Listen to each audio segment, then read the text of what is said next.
Welcome to today's episode of History Unfolded, where we journey into the past to unearth the vibrant stories that have shaped our present.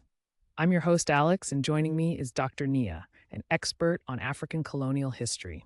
Today, we're diving into the fascinating transformation of the Gold Coast, which is present-day Ghana, from a collection of tribal kingdoms to a British crown colony. Dr. Nia, could you set the stage for us? Absolutely, Alex. The Gold Coast underwent significant changes from the mid-19th century into the early 20th century. The transition from treaties and various forms of governance to being declared a crown colony in 1874 was not just a shift in administration, it fundamentally altered the lives of the local populace. It's interesting to note that earlier treaties signed between local leaders and the British were often made under pressure or misunderstanding, laying the groundwork for a hierarchy that favored colonial governance. That's such a crucial point.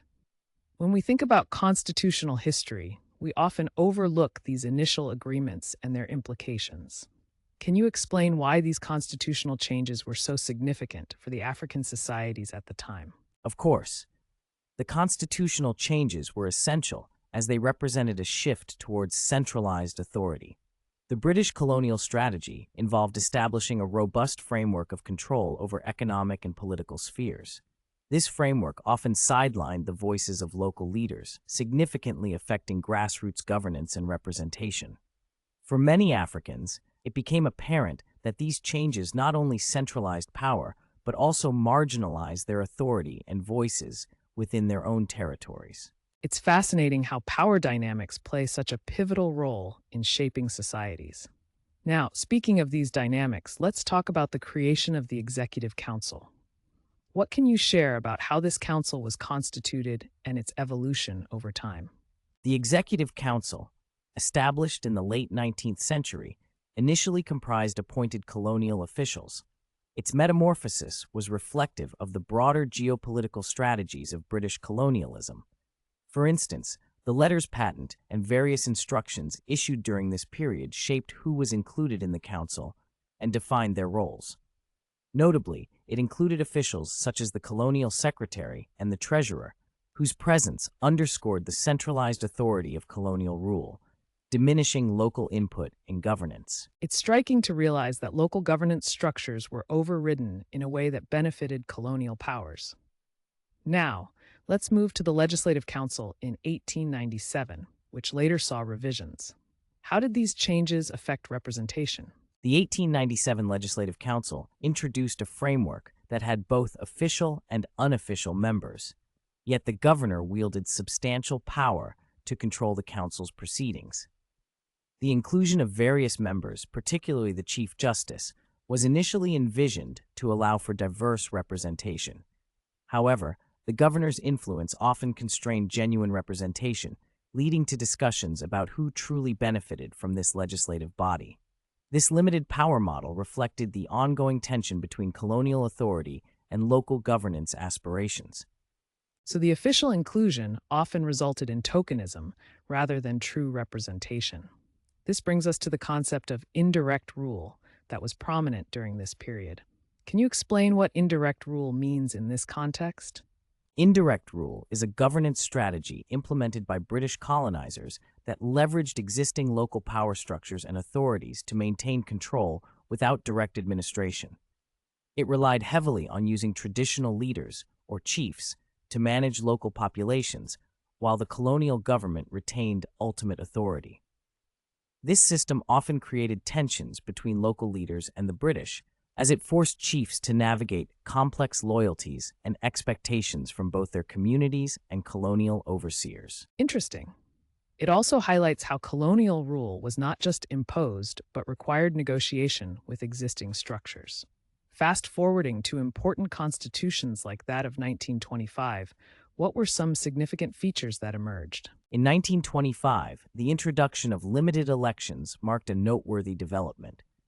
The Constitution established elected municipal members for select cities, but the franchise remained property-based. This meant the voting rights were limited to wealthy males, thus perpetuating exclusion. The balance of representation was stark. 15 official versus 14 unofficial members, painting a clear picture of who held power. This setup sparked debates about fairness and representation that still resonate today. A historical reflection of power dynamics and economic disparities. Now, in discussing the African Council members after 1925, how did their roles evolve, and did it signify real involvement, or was it merely symbolic? That's a poignant inquiry. Elected African representatives were seen by some as a step toward inclusion, yet many criticized their roles as being more token than substantive. Some members came from provincial councils, and their involvement was often overshadowed by colonial officials who still dictated policies. This situation raised debate on true participation versus what was perceived as calculated inclusion to appease emerging nationalist sentiments. All this brings us to the very essence of power.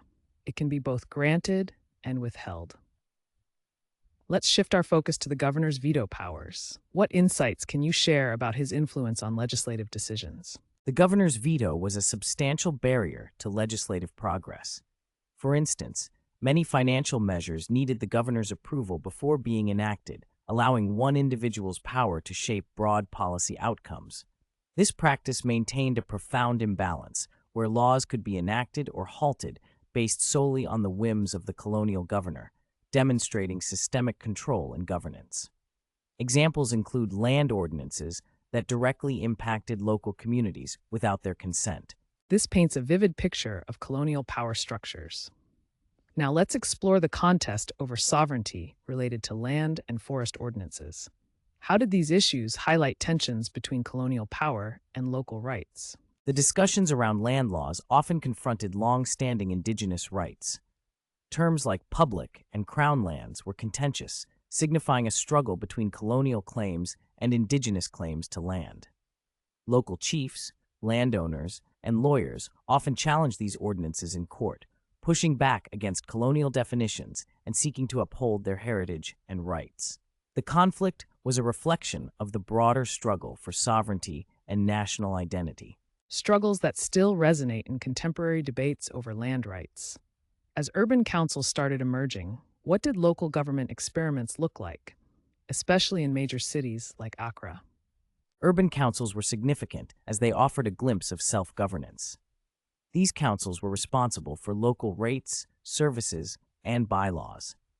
However, the relationship between colonial authorities and newly educated elites often was fraught with tension as both entities navigated pre-existing dynamics. The councils attempted to address local needs while negotiating the overarching colonial oversight, acting as a testing ground for future governance models. Incredible that even within colonial frameworks, movements towards self-governance were birthed.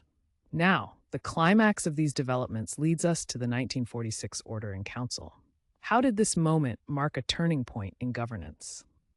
The 1946 Gold Coast Legislative Council Order introduced a single council for the entire colony and Ashanti region, which was a significant restructuring. This council combined both elected and nominated members, reflecting a shift towards attempting broader representation, even if still controlled by colonial powers.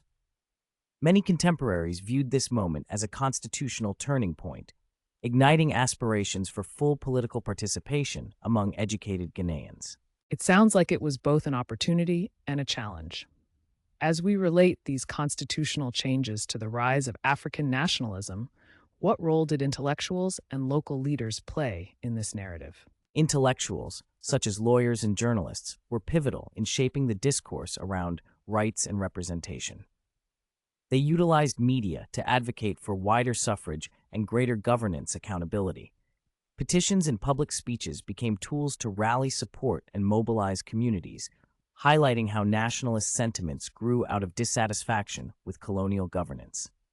This grassroots engagement sowed the seeds for future political movements seeking independence.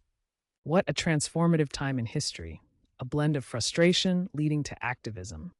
Finally, as we reflect on the legacies of this period, how did the reforms from 1874 to 1946 lay groundwork for modern Ghanaian constitutionalism?